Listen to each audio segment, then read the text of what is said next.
तो बेटा kinetic theory of gases हमारे पास जो है, जिसको हमने शॉर्ट फॉर्म में केटीजी का नाम दिया है।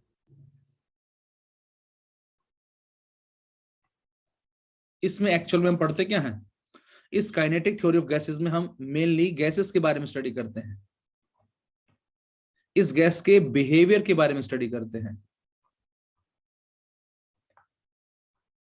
और डिफरेंट डिफरेंट जो हमारे पास लॉज हैं रिगार्डिंग गैस, कौन कौन से? Boyle's law, Charles law, Avogadro law, Dalton law of partial pressure, Graham's law of diffusion, Regnault law, ये सारे सारे इस गैस के बिहेवियर को एक्सप्लेन करते हैं कि गैस जो है इसका किस तरह का बिहेवियर होता है। तो सिंपल वर्ड में हम कह सकते हैं behaviour of perfect gas and kinetic theory. तो यहां से जो केटीजी हमारी पास है, काइनेटिक थ्योरी ऑफ गैसेस, इसमें बेटा हमें इस गैस के बिहेवियर के बारे में स्टडी करना है कि गैस जो है वो, उसका बिहेवियर जो है वो किस तरह का होगा, उसके अंदर जो भी हमारे एटम्स और मॉलिक्यूल्स मौजूद हैं उनका साइज क्या है, किस स्पीड से वो मूवमेंट करते हैं। तो इसमें सबसे पहले हमारे पास कुछ अजम्पशंस हैं, assumptions of kinetic theory of gases.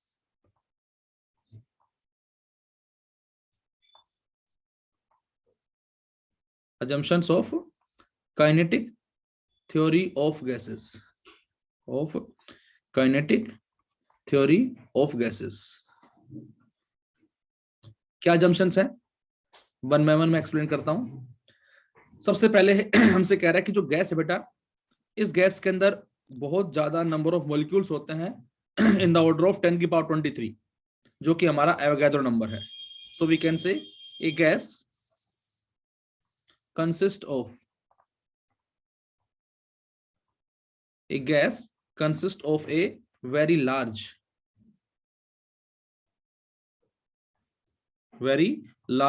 number of molecules। a gas consists of a very large number of molecules जिनका ऑर्डर we can say 10 की पावर 23, जो कि हमारे प्रॉपरली इलास्टिक स्फीयर को कहा गया है, which are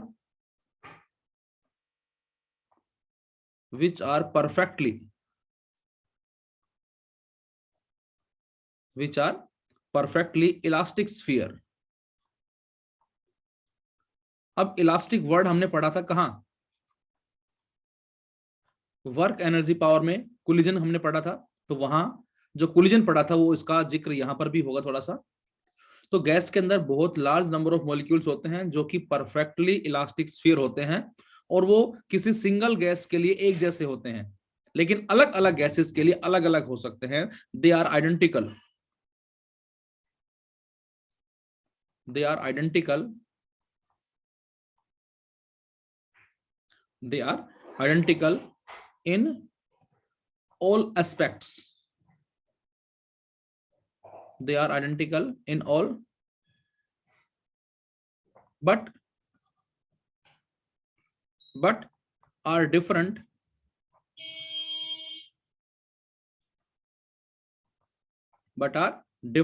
for different gases।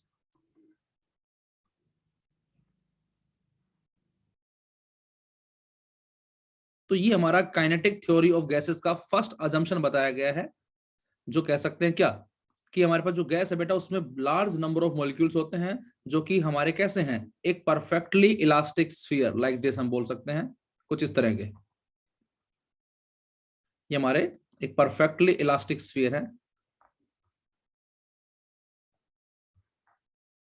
जो कि किसी एक गैस के लिए हर मैनर में आइडेंटिकल है। हर मैनर का मतलब उनका शेप कहते हैं, साइज कहते हैं, उनकी स्पीड कहते हैं, उनकी रैंडमनेस कहते हैं, जो भी है इस रेस्पेक्ट में वो कह रहा है कि हमसे आइडेंटिकल है, लेकिन वो हमारे डिफरेंट हो सकते हैं किसके लिए? For different gases.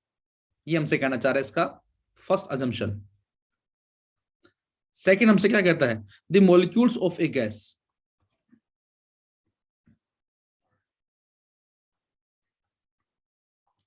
the molecules of a gas are in a state of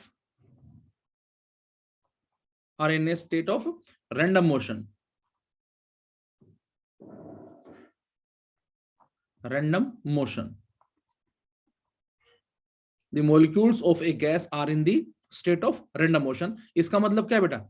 इसका मतलब है कि जिस भी कॉन्फ़िगरेशन में हमने उस गैस को रखा हुआ है वहां पर कुछ ना कुछ एक टेम्परेचर है जिसको हम बोलते हैं रूम टेम्परेचर, और उस रूम टेम्परेचर की वजह से उन मॉलिक्यूल्स के पास एक एनर्जी है जिसको बोलते हैं हम थर्मल एनर्जी, और उस थर्मल एनर्जी की वजह से जो मॉलिक्यूल्स हैं वो हर पॉसिबल डायरेक्शन में मूवमेंट कर रहे हैं। हमारे पास जो मॉलिक्यूल्स हैं, सपोज करो ये हमारे पास मॉलिक्यूल्स हो गए लाइक दिस, और ये हर पॉसिबल डायरेक्शन में मूवमेंट कर रहे हैं, कोई लेफ्ट जा रहा है, कोई राइट जा रहा है, कोई ऊपर जा रहा है, कोई नीचे जा रहा है। इस तरह से हम कह सकते हैं। यदि हम इस गैस को किसी वेसल के अंदर एनक्लोज कर दें 3 डायमेंशनली, तो हम क्या पाएंगे? हम पाएंगे कि सपोज करें ये इधर चला गया, ये वाला, ये इधर जा रहा है, ये इधर आ रहा है, ये इधर जा रहा है, ये इधर जा रहा है। इस तरह से इसके अंदर एक जिगजैग मोशन होता है, रैंडम मोशन होता है, कुछ इस तरह से ये हम बोल सकते हैं इसमें, लाइक दिस। इस तरह से इनके अंदर हम जो है मूवमेंट जो है वो कह सकते हैं। So the molecules of a gas are in the state of random motion, वो हमारे रैंडम मोशन में है। They moves in all direction, इससे आगे लिखे हम, in random motion, and they moves in all direction. They moves in all direction. They moves in all direction with different speeds. अब different speed word यहां क्यों use किया गया है? तो यहां डिपेंड करता है बेटा, किसी मॉलिक्यूल का किसी दूसरे मॉलिक्यूल से कोलिजन हुआ या वो मॉलिक्यूल उस वॉल के पास है, तो यहां पर हो क्या रहा है? यहां पर एनर्जी एक्सचेंज हो रही है इन मॉलिक्यूल्स के बीच में। इन मॉलिक्यूल्स में जो फोर्स है वो नेग्लिजिबल है, हमें मालूम है सॉलिड में ज्यादा होता है, लिक्विड में कम, और गैसेस में और भी कम होता है। ये दूर दूर है एक दूसरे से। जैसे ही नजदीक आए कोलिजन हुआ, कोलिजन कब होगा? कोलिजन इनके अंदर तब होगा जब हमारी कुछ इस तरह की कंडीशन आएगी, एक मॉलिक्यूल यहां है और दूसरा मॉलिक्यूल यहां है और ये दोनों कोलाइड कर गए। इसका मतलब कोलिजन तब होगा जब इन दोनों के सेंटर के बीच का डिस्टेंस कितना होगा? 2r। यदि हम एक मॉलिक्यूल का रेडियस r माने, दूसरे का भी r होगा, तो इसका मतलब जैसे ही डिस्टेंस 2r हो जाएगा दो मॉलिक्यूल के बीच में, इसका मतलब उनके बीच में क्या हुआ? एक कोलिजन हुआ। तो जिनका कोलिजन हो रहा है उसकी रफ्तार में स्लाइटली चेंज आएगा, जिसका कोलिजन नहीं हो रहा वो एक कांस्टेंट वेलोसिटी से ट्रेवल करता करता करता जाएगा, और जैसे कोलाइड हुआ वो एकदम से अपने पाथ को चेंज कर गया। तो उस बेसिस पे स्लाइटली इनकी जो वेलोसिटी होगी वो क्या होगी? जस्ट डिफरेंट होगी। तो यहां से हम कह सकते हैं क्या? They moves in all direction with different speed, और जो एक एवरेज स्पीड बताई गई है उसकी वैल्यू अप्रोक्सीमेट है हमारी, that is 500 meter per second, और ये ओबे करता है न्यूटन के लॉज ऑफ मोशन को, एंड ओबे न्यूटन्स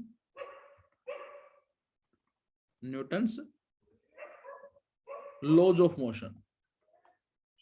न्यूटन के लॉज ऑफ मोशन कौन से हैं? कोई रेस्ट में तो रेस्ट में रहेगा, और यदि कोई मोशन में तो मोशन में रहेगा। कब तक? जब तक उस पर कोई फोर्स एक्ट ना करे। सीधा चल रहा है तो सीधा ही चलता जाएगा, लेकिन फोर्स कब लगेगा? जब इनका कोलिजन होगा। कोलिजन होते ही इसकी डायरेक्शन जो है वो बदल जाएगी। जितना फोर्स फर्स्ट वाला सेकंड पे लगाएगा उसका इक्वल एंड अपोजिट सेकंड वाला फर्स्ट पे लगाएगा। तो ये हमारे न्यूटन के जो लॉज हैं ये भी यहाँ पर फुली जो है वो ओबे हो रहे हैं। इसका जो थर्ड हमारा अजम्पशन है वो क्या कहता है? वो इसके साइज के रिगार्डिंग में है। The size of the gas molecule, the size of the gas molecule, the size of the gas molecules is very small, शायद जिनको हम नेक्ड आई से भी ना देख पाए। the size of the gas molecules is very small as compared to distance between them, as compared to distance between them, distance between them। यहां पर इनका जो साइज है वो बहुत ही कम है as compare to distance between them. यहाँ जो मॉलिक्यूल का साइज बताया गया है, एवरेज साइज, उसकी वैल्यू अप्रोक्सीमेट बताई गई है 2 एंगस्ट्रॉम के आसपास, और जो एवरेज डिस्टेंस बताया गया है, आर एवरेज इन मॉलिक्यूल्स के बीच का, वो हमारा greater than equal to 20 angstrom बताया गया है। इसका मतलब मॉलिक्यूल का साइज जो है वो 2 एंगस्ट्रॉम है, लेकिन मॉलिक्यूल्स के बीच का जो एवरेज डिस्टेंस है बेटा, वो हमारा ग्रेटर देन भी हो सकता है या इक्वल टू हो सकता है, दैट इज 20 एंगस्ट्रॉम। तो इसका मतलब क्या हुआ? इसका मतलब हुआ कि volume occupy by the molecule is very small as compare to volume occupy by the gas. So we can say the volume occupied by the molecule, volume occupied by the molecules is negligible as compared to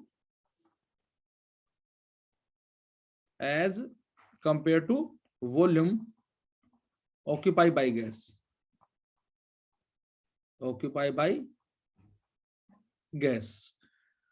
तो पहला हमारा the gas consist of very large number of molecules, जो कि perfectly elastic sphere है, और वो किसी single gas के लिए हर मैनर में सेम है, बट डिफरेंट गैसेस के लिए डिफरेंट है। Second, the molecules of the gas are in the state of random motion, वो रैंडमली मूवमेंट कर रहे हैं, लेफ्ट राइट दाएं बाएं ऊपर नीचे, हर पॉसिबल डायरेक्शन में मूव कर रहे हैं 500 मीटर पर सेकेंड की रफ्तार से, और न्यूटन के लॉज को ओबे करते हैं। थर्ड हमारा क्या है? थर्ड हमारा कि जो गैस मॉलिक्यूल्स का साइज जो है वो बहुत ही स्मॉल है as compare to distance between them. Size on an average 2 angstrom है, जबकि उनके बीच का डिस्टेंस जो है वो 20 एंगस्ट्रॉम या इससे ज्यादा है। तो जिसके बेसिस पे कहा गया है क्या, कि जो हमारा एक सिंगल मॉलिक्यूल है बेटा, वो बहुत ही कम स्पेस को ऑक्यूपाई करता है as compare to volume occupy by the gas. यहां से ये हमसे कहना चाह रहा है। नंबर 4 पॉइंट जो इसका हमारा, ये हमसे क्या कहता है?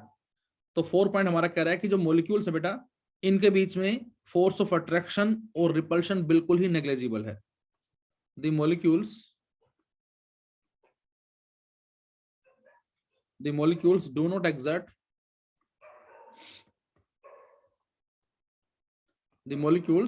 do not exert any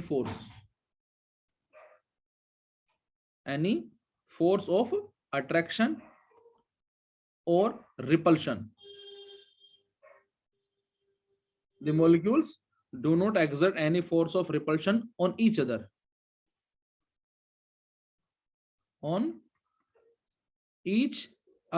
except छोड़कर, कब? बोलो, ड्यूरिंग कोलिजन। इन मॉलिक्यूल्स के बीच में कोई फोर्स ऑफ अट्रैक्शन रिपल्शन नहीं है, केवल और केवल फोर्स कब लग रहा है? जब वो मॉलिक्यूल्स आपस में एक दूसरे से कोलाइड कर रहे हैं। ये हमारा इसका पॉइंट नंबर 4th हो गया है। पॉइंट नंबर 5 हमसे क्या कहता है बेटा? पॉइंट नंबर 5 कहता है the collision of the molecules,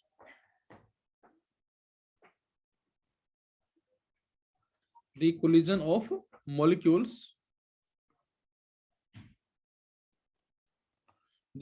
molecules with each other,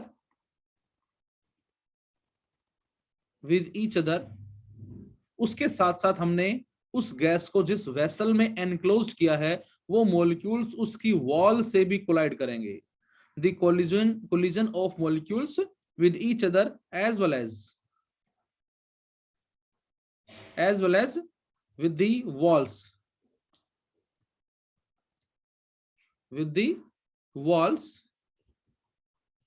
of the vessel,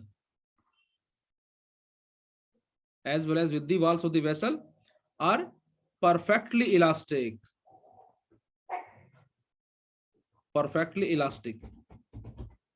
अब परफेक्टली इलास्टिक कोलिजन हमारा क्या होता है? ये वो कोलिजन था जिसमें मोमेंटम कंजर्व रहता है, टोटल एनर्जी कंजर्व रहती है, as well as kinetic energy हमारी कंजर्व रहती है। और फिर हमने वहां बात की थी बेटा कि ऐसा कोलिजन कोई परफेक्टली नहीं है जिसमें एनर्जी का लॉस हो ही ना कुछ एनर्जी का हमेशा क्या होता है, जस्ट लॉस होता है। लेकिन साथ साथ फिर हमने बात की थी, एक होता है माइक्रोस्कोपिक लेवल और एक होता है मैक्रोस्कोपिक लेवल। माइक्रोस्कोपिक लेवल पे हम कह सकते हैं कि ऑलमोस्ट एनर्जी हमारी सेम रहती है, और माइक्रोस्कोपिक लेवल हमारा बिल्कुल छोटी चीजों के लिए होता है जिसको शायद हम काउंट भी ना कर पाए। मैक्रोस्कोपिक हमारा सिस्टम जो है बड़ी चीजों के लिए होता है जिसको इजीली हम काउंट कर सकें। एग्जाम्पल लिया था उस समय हमने कि यदि किसी बच्चे को हम एक मुट्ठी नमक दे दें, साल्ट दे दें, और उससे कहें इस एक मुट्ठी नमक में कितने नमक के कण हैं, काउंट करो, तो वो उसको काउंट नहीं कर सकता। लेकिन उसी बच्चे से कहा जाए कि इस बैग में हमने कुछ बॉल डाल दी हैं, कितनी बॉल हैं, वो with in 1 to 3 minutes count करके बता देगा।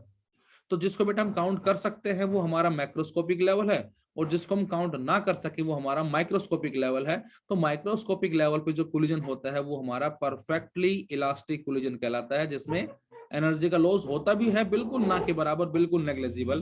तो ऑलमोस्ट हम कह सकते हैं क्या कि एनर्जी हमारी सेम रहती है, कांस्टेंट रहती है। So the collision of molecules with each other as well as with the walls of the vessel is perfectly elastic.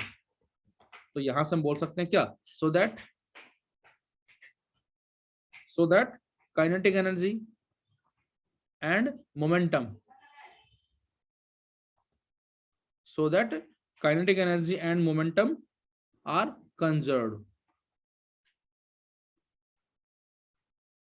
so that the kinetic energy and momentum are conserved। तो ये हमारे क्या रहेंगे, just conserve रहेंगे, constant रहेंगे, ये हमसे कहना चाह रहा है। और नंबर 6, वैसे तो खैर बहुत सारे हैं, मेन हम डिस्कस कर रहे हैं यहाँ पर। नंबर 6 हमारा आता है, दैट इज डिस्टेंस के रिगार्डिंग में आता है, जिसको बोलते हैं मीन फ्री पाथ। ये कह रहा है a molecules moves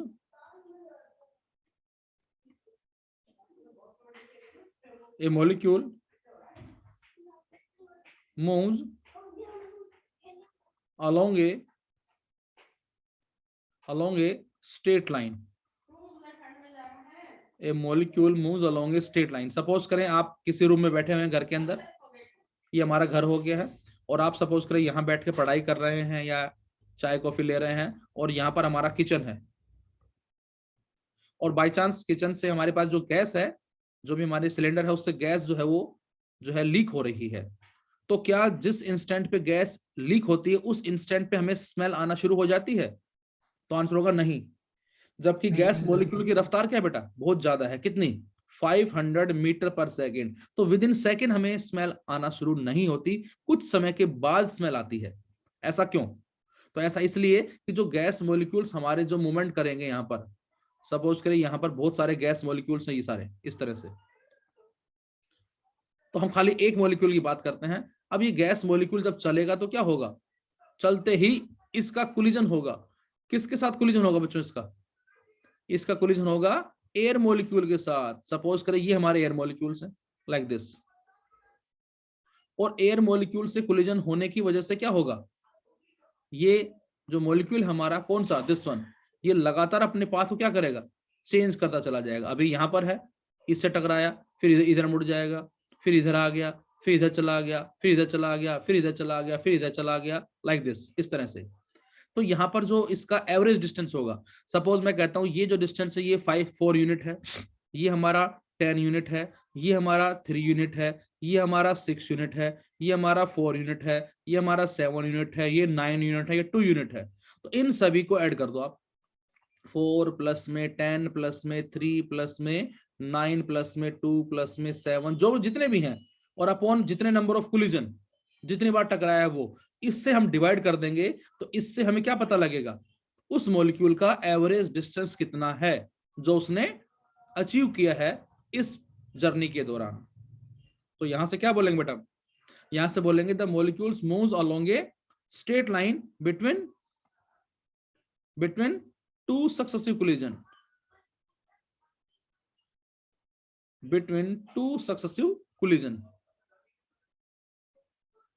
between two successive collision and the average distance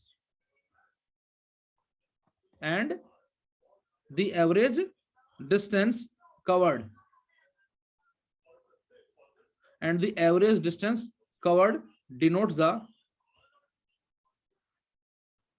denotes the क्या, mean free path, mean free path. ये हमारा आगे आएगा दोबारा से, what is mean free path. तो आंसर होगा कि जो गैस मॉलिक्यूल एक एवरेज डिस्टेंस को अचीव कर रहा है, उस एवरेज डिस्टेंस को हम बोलते हैं mean free path.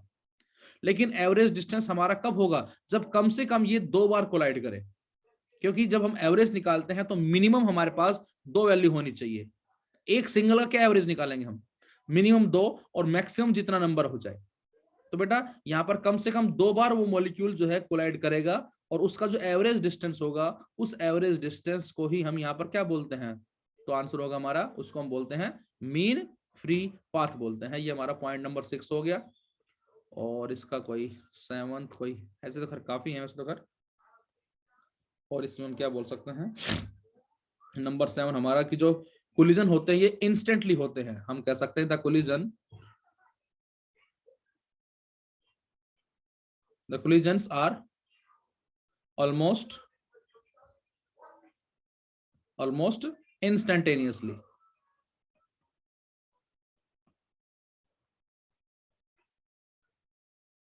The collisions are almost instantaneously. इसका मतलब क्या होगा, the time of collision between two molecules is negligible. The time of collision, the time of collision of two molecules is negligible as compared to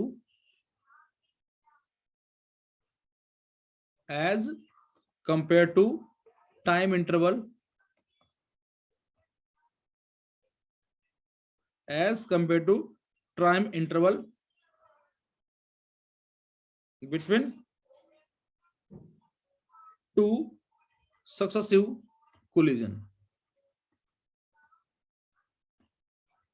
The collision are almost instantly. Molecules के बीच में collision हो रहा है, but यहाँ पर same gas के molecules की बात हो रही है।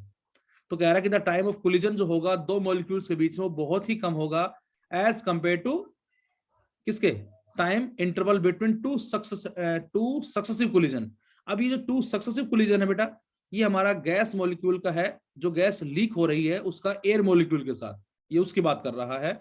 और जो खुद के गैस है उसके जो मॉलिक्यूल्स हैं उनमें जो कोलिजन हो रहा है वो इंस्टेंटली हो रहा है, ये हमसे कहना चाह रहा है इसके अंदर। तो कुछ इस तरह से हमारे पास ये 6-7 पॉइंट्स हैं जो हम कह सकते हैं अजम्पशंस हैं किसके, काइनेटिक थ्योरी ऑफ गैसेस के अंदर।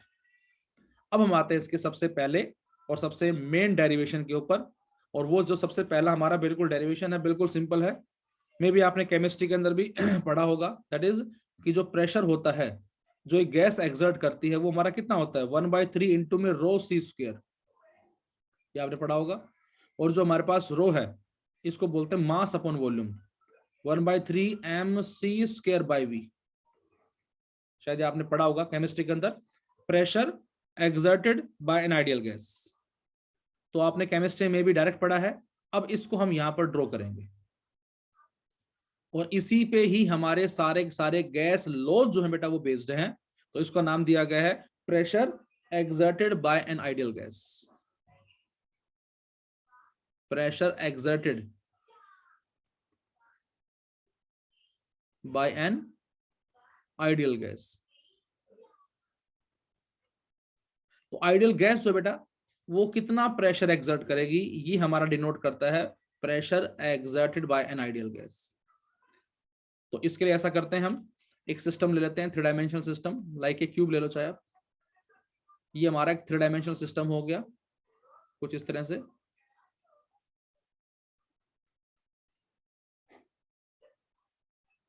लाइक ए क्यूब ले लें, सिलेंडर ले लें चाहे आप, और इसके अंदर जो है एक हमने आइडियल गैस को फिल कर दिया है।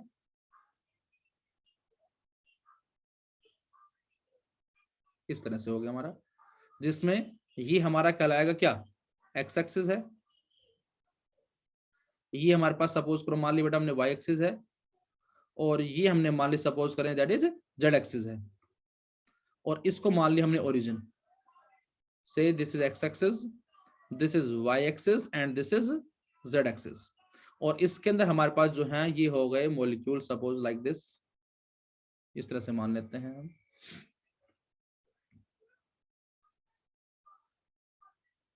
ऐसे बहुत सारे हैं इस तरह से। और हम यहां पर एक मॉलिक्यूल के पाथ को कंसिडर करेंगे, तो उसका फिलहाल मैं कलर चेंज कर देता हूं, बट वो है सेम, वो है सेम हमारा। आप ये ना सोचें ये अलग है, ये समझने के लिए मैंने इसको कलर को चेंज कर दिया ताकि समझना हमारे थोड़ा आसान रहे। और ये मॉलिक्यूल मूवमेंट कर रहा है, तो ऐसे बहुत सारे मॉलिक्यूल्स हैं यहाँ पर। तो हमें फाइंड आउट करना है प्रेशर जो है exerted by an ideal gas जो है वो हमारा क्या होगा। अब बच्चों यहाँ पर जो मॉलिक्यूल्स हैं ये हमारे मूवमेंट कर रहे हैं, एक्स में भी जा रहे हैं, वाई में भी जा रहे हैं, जेड में भी जा रहे हैं, और वो इस वेसल की वॉल से स्ट्राइक करके रिबाउंड हो रहे हैं। As the collision is perfectly elastic, इसका मतलब एनर्जी का लॉस नहीं हो रहा, काइनेटिक एनर्जी कांस्टेंट है, मोमेंटम भी कांस्टेंट है। जिस मोमेंटम से मॉलिक्यूल जाएगा टकरा के उसी मोमेंटम से वापस आएगा। तो हमें बताना है कि जो एवरेज प्रेशर इन मॉलिक्यूल्स की वजह से इस वेसल की वॉल पे जो एक्सर्ट किया जा रहा है पी एवरेज, वो कितना होगा। तो उस पी एवरेज को मैंने क्या लिखा बेटा, P x plus P y plus P z divide by 3। What is P x, बोले समीर। पी एक्स हमारा क्या होगा, प्रेशर जो एक्स डायरेक्शन में एक्सर्ट किया जा रहा है, पी वाई जो वाई डायरेक्शन में एक्सर्ट किया जा रहा है, एंड पी जेड जो जेड एक्सिस के कॉरस्पॉन्डिंग एक्सर्ट किया जा रहा है। बट एक्स में दो हैं, एक पॉजिटिव एक्स और एक नेगेटिव एक्स। वाई में दो हैं, एक पॉजिटिव वाई एक नेगेटिव वाई। और जेड में भी दो हैं, एक पॉजिटिव जेड और एक हमारा नेगेटिव जेड। तो यहां पर एवरेज प्रेशर कितना होगा, P x plus P y plus P z divide by 3। 3 से डिवाइड क्यों किया हमने, बताएं। 3 से डिवाइड क्यों किया बेटा, क्योंकि x में निकाल रहे हैं, y में निकाल रहे हैं, z में निकाल रहे हैं। इन तीनों का हमें एवरेज प्रेशर जो है वो फाइंड आउट करना है। अब जरा सोचकर बताएं कि प्रेशर में और फोर्स में क्या रिलेशन है, बोलो। What is the relation between pressure and force. बिल्कुल ठीक है, हमारा होता है, बिल्कुल ठीक है। प्रेशर जो होता है बेटा वो हमारा होता है फोर्स अपॉन एरिया। तो इसका मतलब पी एक्स किसके बराबर होगा, P x F x y, ये लिख दूं। इसी तरह से पी वाई क्या लिखूंगा, P y F y by, और इसी तरह से बिल्कुल पी जेड जो है वो लिखेंगे हम कहता क्या, that is F Z upon में ए। तो ये हमारा पी एक्स का फॉर्मूला आ गया, ये हमारा पी वाई का फॉर्मूला है, और ये हमारा पी जेड का फॉर्मूला है। तो इसका मतलब हमें इन तीनों की वैल्यू निकालनी है, और इन तीनों को निकाल के इस फर्स्ट रिलेशन में पुट कर देंगे, वो हमारा आ जाएगा फाइनल आंसर किसका, प्रेशर का। तो जरा अब हम निकालते हैं, पहले एफ एक्स निकालते हैं। तो क्या मैं इस एफ एक्स को ऐसे लिख सकता हूं, लाइक दिस, बोलो। F x force, rate of change of linear momentum dpx by dt. What is px, x axis में momentum, d का मतलब change in momentum along the x axis। तो हमने मान लिया कि जो गैस मॉलिक्यूल से सारे के सारे सभी का मास ऑफ ईच कितना है, small m। Number of molecules कितने हैं, नंबर ऑफ मॉलिक्यूल्स कितने हमने n मान लिए। और एज्यूम किया बेटा कि जो मॉलिक्यूल एक्स एक्सिस की तरफ जा रहा है, जो मैं डायग्राम में दिखाया रेड कलर वाला, इसका मास हमारा m है, और इसकी रफ्तार को मैं u1 मान लेता हूं।